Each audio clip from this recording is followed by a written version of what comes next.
Hey guys, I'm ZSH Plays, welcome back to Tekton Zoo. I'm very excited today because we're going to be finishing the big Crocodiles and Caimans habitat that I started last week. We're going to add Cuvier's Dwarf Caiman, add the Crocodile Nursery, but before we do that, we're going to make the externals of the building itself look a bit nicer. So this is where we left it last week. The saltwater crocodile building's looking pretty nice. We're going to start today with the nursery, which is the building at the back, and concentrate on getting the outside of that looking good as well. So before I tell you what I'm doing here, I just want to say a big hello to all my new subscribers and a big thank you to the wonderful DeLadySigner, whose London Zoo 1985 tour is the reason I've got so many new subscribers. So I really hope you guys enjoy this.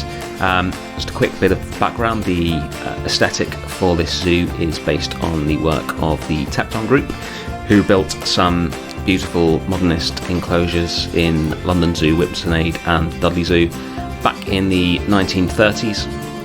Some beautiful early 20th century modernism.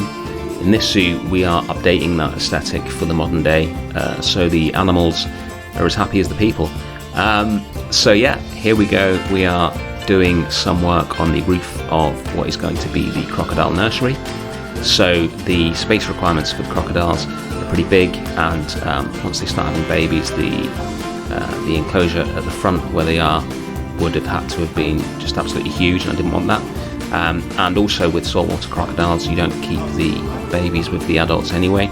Babies get pretty territorial when they're about 2 years old. They have a tendency to eat things, including each other, and the adults can attack them as well. So they live pretty solitary lives in the wild. So in a zoo situation, you would separate the babies anyway. Typically, you wouldn't have more than one baby in an enclosure. It'd all be separated off, normally into pretty tiny little pools until they're big enough to go on display. There's no real way to replicate that in Planet Zoo because just one tiny little baby needs a huge amount of space, so I sort of half replicated it. We're going to have a separate nursery for the babies, but there could be quite a few in there at any one time. I think they mature when they're 13, if I recall correctly, so if the crocodiles are having babies every couple of years or whatever, then there's going to be a lot of babies, so we need somewhere to put them, and that keeps the main enclosure for the adults to the kind of size that I wanted. So in this nursery here, I'm putting a bio roof in. I try and have a bio roof on all the buildings in the zoo, or almost all the buildings. Normally I use the tropical plant boards for that because they're really nicely designed, they look great, but there's only one of them, or only one large one. You can get away with using about 4, rotating them, etc. Looks pretty good, but if you use more than that, it's going to look really cut and pasted, and this is a big building, so I'm doing this one manually, just using various different plants that go together well, that would potentially survive being in Britain, potentially not, but as I've discussed before, I'm pretty free with the plant choices here. If it looks okay to me, then I do it. I don't know a great deal about plants, so if it's if they're not plants that would do well in England, we'll just have to live with that. if it looks alright, then it goes in, is my philosophy for this part of the zoo design process. But this looks nice when it's finished, and it brings this part of the building to life and differentiates it from the other two parts of the building. I've never used these flowers before. I knew they were recolorable, which is really useful, but never really found a place for them. But I really like the way they look. You just sort of drop them into the mulch and just leave little bits of them sticking out. When they're surrounded by the other plants, I think that looks really good. Certainly looks good from up here, I think. Let's move on and get the Caimans in. I'm really looking forward to this. They are so beautiful. We need to build a habitat to match, so going to get a lot of terrain work done. I should say, I said last week something that was absolutely rubbish, which is that the Caimans can't dive, which is kind of embarrassing. I was looking through the update notes, and I saw that they added diving to the saltwater crocodile, and then they added it to the gharial, and then they added it to the bears. I was like, so the Caimans can't dive. forgetting that they were added in the aquatic pack and they could already dive. So I was just talking absolute rubbish. So apologies for that. It doesn't change the design for the habitat though. I wanted this one to contrast with the saltwater crocodile one, so that the guests are looking at the caimans from above rather than from below. I discovered something when I was making this. Well, I'm sure it's been done loads of times before, but just not by me. But the long grass looks really good underwater, especially with quite shallow water, which I've put in here. I've tinted the water slightly green as well, so it should give a bit of a feel for the Pantanal South American location where the caimans live. To be honest, it's probably browner, dirtier, more sediment filled over there than this, but I didn't like that, so it's a sort of compromise again between realism and aesthetics. So I've built a couple of islands for them to sit on, which will bring them close to the guests. I said last week that if anything, the enclosure is probably a little large for them, but I wanted the animals to have loads of space, and so for the guests, they might get a really good view, they might not, might have to be patient, but the opportunity for a really good view will be there without compromising the space for the animals. So these islands will be fitted out with various enrichment items to try and get the caimans over here as often as possible, their food, etc. And they do spend quite a lot of time at the front of this. I don't think it's in the speed build, but I added some more land area on the left hand side, which we'll see in the tour at the end, because I wanted more space for the guests to be able to see them when they were on land as well as when they are in the water or on their little islands. Plant wise, again with the caimans, you can see one there, with the caimans being so small, I didn't want to fill the enclosure with plants because they are going to get completely lost in them, but they do live in a pretty rich habitat, so I've kept all the plants to the back. Keepers can't walk through water for reasons unknown, so I've built a bridge as well, which I've tried to build out of the rocks. And then we've got the sign that we always have that matches the crocodile sign. And now on to the backstage area. So I'm just adding the water treatment, water regulator and a transformer to power and clean this enclosure next to the reservoir that we built last week. This is probably the worst building in the zoo. Actually, no, it's definitely the worst building in the zoo. If there's a building worse than this, then I'm in big trouble. It can't be seen from anywhere in the zoo. So it's literally just a box.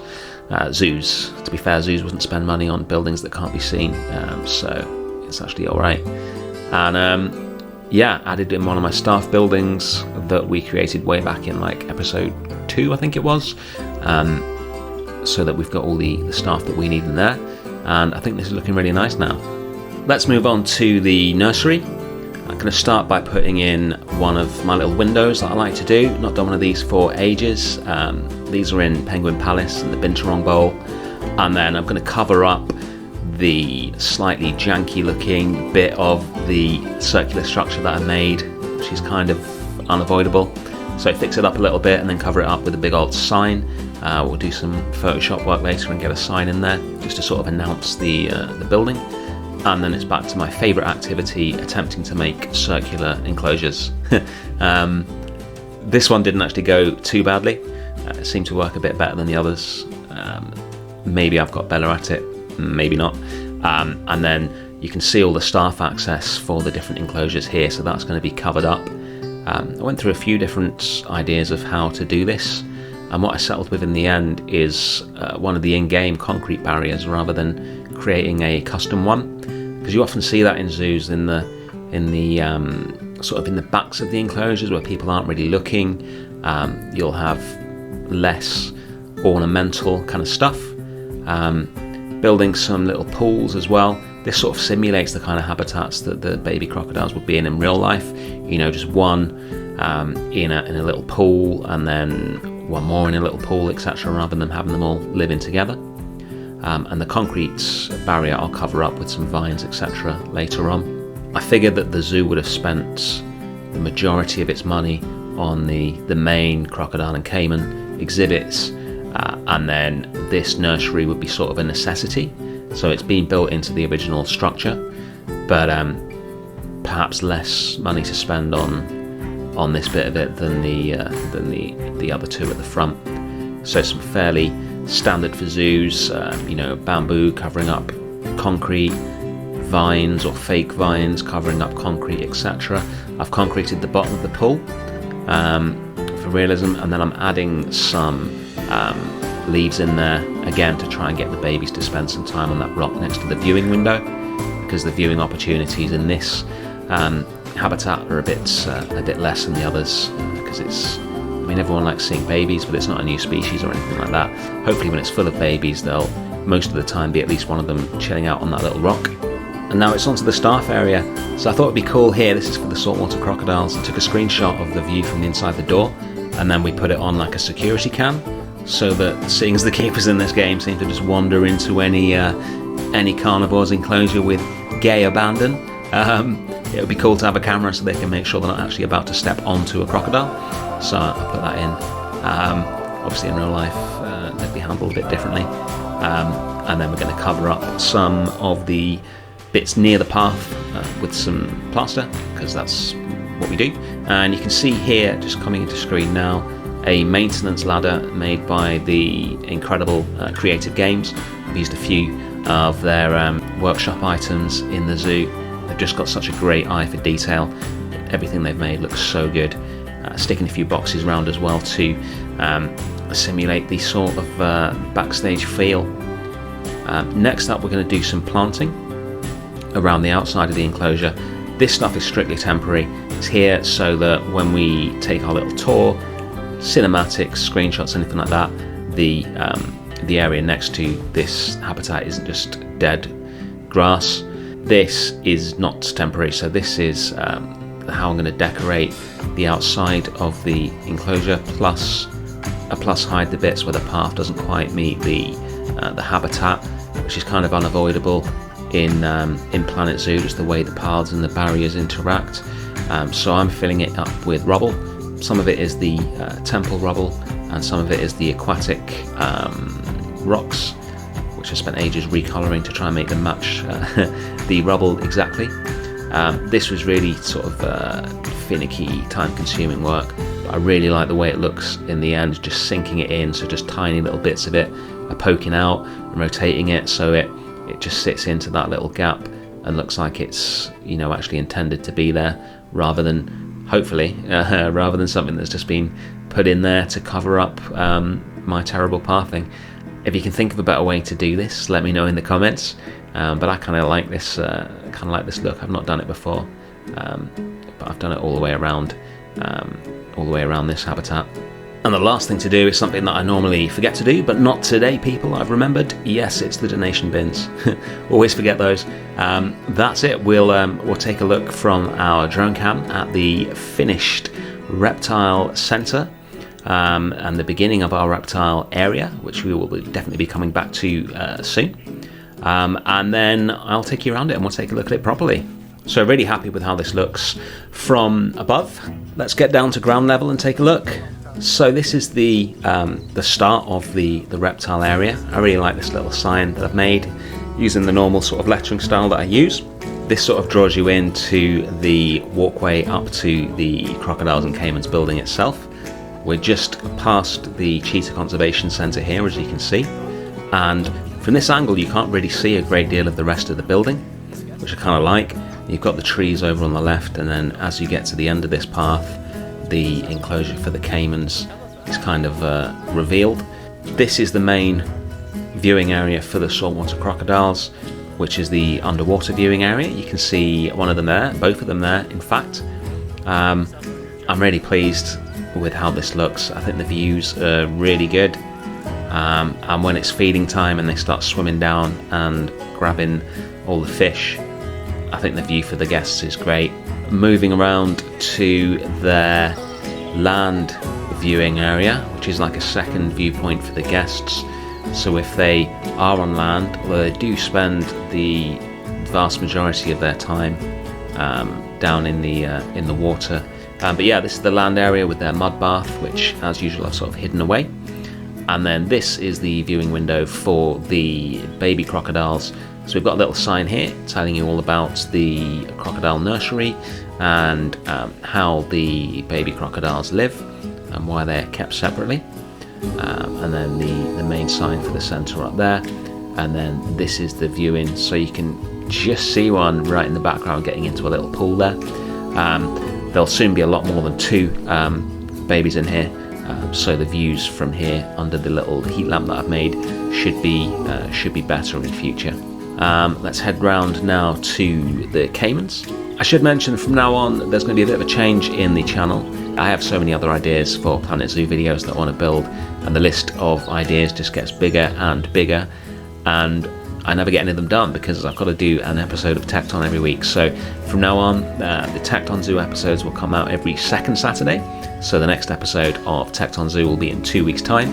And in between that, you are going to get Planet Zoo videos, not of Tekton Zoo, from various other ideas that I've got, including a new occasional series that I want to start that I am really excited about, that I will tell you more about next time.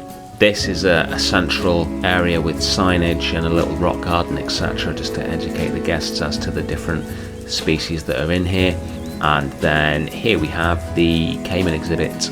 So it is kind of a Pantanal feel that I've gone for, like I said, so that you can see the Caimans. And then this is the staff area, which I've not shown a great deal of. So staff building, water treatment. This is a franchise zoo, as you know, so you can't really skimp on stuff like this. You've got to have all of that right next to the enclosures, or the animals will starve or get really dirty or whatever. So let's go inside. There's the beautiful stairs from Creative Games. This is the inside for the Crocodile Nursery. Let's go in there for a second and take a closer look at the baby crocodiles. Like I said last episode, they're a lot bigger than I expected, but they are really cool. I love the way in this game the babies and the juveniles are completely different models to the adults. They've not just made the adults smaller, which they could have done. They're really unique and individual. These guys look nothing like the adult crocodiles. I think that's a really good feature. The door up there leads on to the central gantry that you can see from outside, which gives access for maintenance, etc., to the roof. There's a ladder up there as well, so you can get up to the bio roof that we put in at the start of the episode. And finally, we have the inside of the crocodiles. She has not checked the camera.